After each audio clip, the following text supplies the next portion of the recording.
So we are here in Dermesthetic dito sa BGC. So magpapagawa kami ng mukha. Charot. Wow, maganda na siya.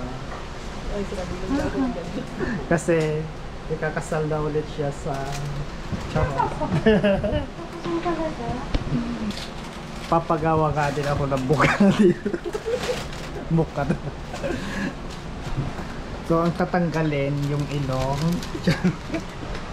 Talapatan ng panibagong ilong. Papalitan ng bagong ilong. Yung medyo matagos-tagos naman, di ba? Nakakaloka yung tangos ng ilong.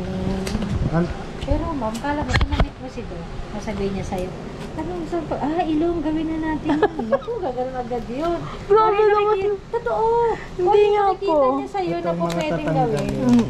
Gusto ko ma-meet si Doc. Ay naku, matutuwa ka sa kanya. Baka magpapalit ako ng doktor. Ng doktor doon. Saan? Di ba meron akong doktor doon kay ano? Sa... Yung derm. Oo. Kakaso mo kayo. Baka mamaya kung ano. Baka kung ano-ano pagawa sa mukha ko. Kaya nga. O yung labi mo panipisin natin, mga ganun ba? Yung ilong mo palitan. Ay, hindi bet na bet niya yung ganyan labi. Oo, kaya nga. Oo, sabi ko kasi pag yung patient namin, walang ganang labi, sabi niya, fillers natin. Pero pag mapapawaking lips, oh my God, bet na bet niya yan. Pero po lang sa ilong. Kasi iba kasi, nagpapalagay pa ng labi. So, para saan naman po yan? Pampamanhin. Ito po yung ano, yes po. Ito po yung end. Pampamanhin. Huwag mo naman masyado itutok sa mukha ko, friend. Nakikita mo? Ito po yung anesthesia cream. Malayo yan, friend, pagka-transfer. Anesthesia cream to, ma'am. Para hindi natin, may pain, pero hindi ganun nababawasan. Anesthesia. Yes. Anesthesia. Pero pag ako nagpaano, ma'am, ano po yung gagawin sa mukha? Ganun din po. Kailangan nyo rin po talagang magpa-praxil. Yan yung para unang ma-lessen po gagawin. yung facial po. Ay, facial. Facial muna natin. Tapos, saka natin siya i-praxil. Pero ito kasi si ma'am, okay mo kung okay naman yung face niya. Kaya, ito muna. Tapos after 10 days, pag okay na, Balik ulit po. yes po, saka tayo magpa-facial. Facial. Magkano naman po yun? Meron po kaming promo. 1,000 lang, diamond pin, 5 session na yun. O, yun pala. 5 balik na. Yun na lang gawin ko ngayon. Papa-diamond pill tayo, guys. Papagat mo. Ate, makikita ka sa vlog ko. Kaya mo naka-face mo sa manok, discover ka ako dyan. Nakakahiya naman sa'yo. Ang mga to. Nakatanggal yan sa praxil. Talaga. Kung kayang-kaya naman, ang anesthesia.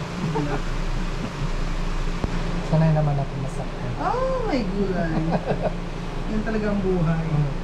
Parte yan. Basta mayroon masaya, wala rin mo. Oh. May luto pala kayo dito ate. Gusto kong mag-pack. Single ka lang lang. Siyempre sa kidney rin. Kasi sa kidney talaga yun. Oo. Tumagal ka ba? Oo. Nag-aalak ka. Kaya mo lang, nakapagkilay ako. Okay lang yan. Sa susunod. 5 session tayo. Simula pa lang. Kaya nga. Sabi mo, masakit ha. Ano yun?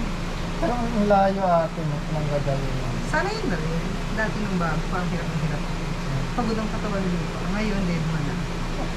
Parang, iisip ko, layo pala ng biyahe ko. Kaya hindi na ako nakapagod. Kumbaga, okay na ako. Ayan, steam muna kita ha. Hanggang sa matapos na. Tapos kaskasin natin yung casing. Okay. Kerry. Kerry. Ma'am? Hindi ko Anong trabaho niya doon sa ibang bansa? Ano? Ibang bansa? Pag-chef. Ay, chef? Oh, chef.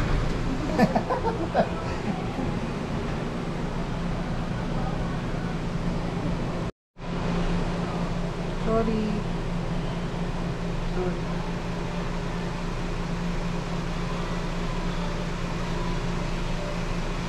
Ang dami akin. Oo, so makita. Sana tinignan mo. Pag hindi ka regular, talagang madami. Oo. Kaya irregular mo na every 2 weeks. Ha? Tapos schedule ka. Kung pupunta ka dito, siguro better Sunday na. Pero pwede rin naman ng Thursday, Friday dito. Ha? Kasi masyadong nakaschedule. O kaya, kung hindi ka magpaalala ka yung picture ko. Ay, Diyos ko, pumiyak na siya. Tignan mo kasi, ang dami kasi. Ang dami nga. Kasi kikita ko eh. Guys, may umiiyak dito. Ang sakit. Sorry. Yun o, hindi natatapos.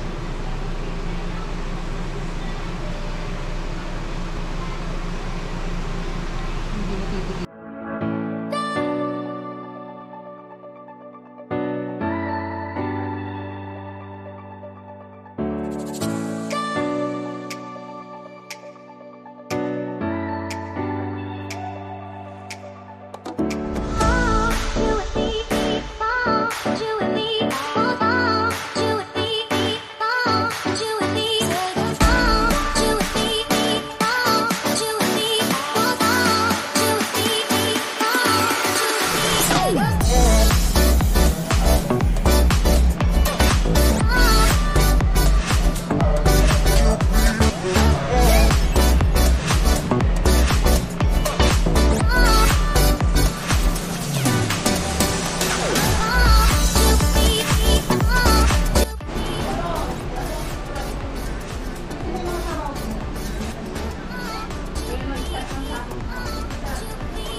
Cellphone, ito na lang.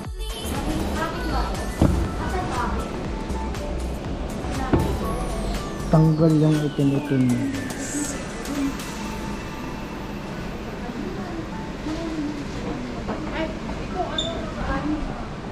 Dalhin mo na daw. So yun guys, uwi na kami kasi tapos na kami nagpa-facial. Wow, kumusta naman ang mukha ko? Red. Ang mukha. Diba? So kung gusto nyong magpa-facial, punta lang kayo dito sa Derm Aesthetic dito sa BGC pala siya, BGC. Ayan. So sakay na tayo ng taxi. Let's go. So bye bye guys. So kung bago ka lang sa aking channel, please don't forget to click like, share and subscribe. Bye bye.